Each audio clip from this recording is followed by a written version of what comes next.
Voilà maintenant un fruit dont nous n'étions pas forcément les champions, mais les choses sont peut-être en train de changer. La récolte des noisettes vient de se terminer et dans le Lot-et-Garonne, une coopérative a relancé la filière des producteurs désormais leaders européens du secteur.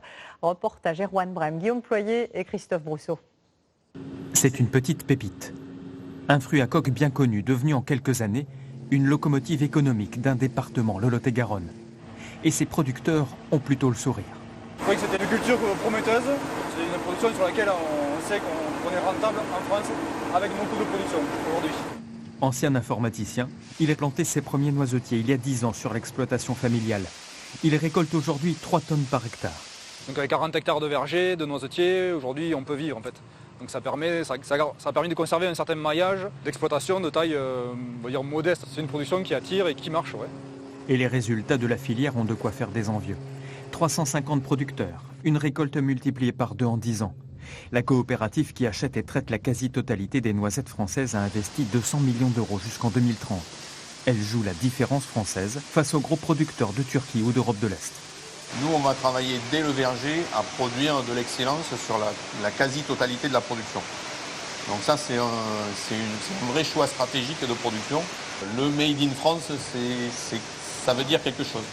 Ça veut dire qu'on sait comment c'est produit, ça veut dire qu'on sait qui a produit, on est capable de remonter toute la traçabilité et on offre des garanties à la fois sanitaires et organoleptiques qui sont sans équivalent.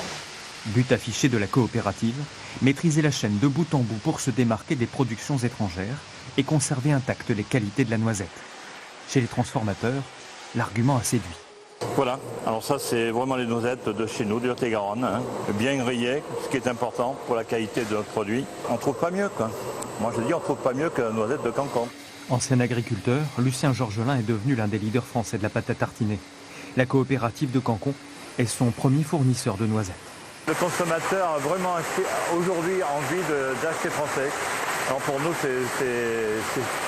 on a tout à gagner quoi, à travailler avec les producteurs du Lot-et-Garonne. Dans les prochaines semaines, le fabricant sortira une pâte contenant 40% de noisettes du Lot-et-Garonne. En quelques années, le petit fruit à coque de Cancon est devenu un atout commercial.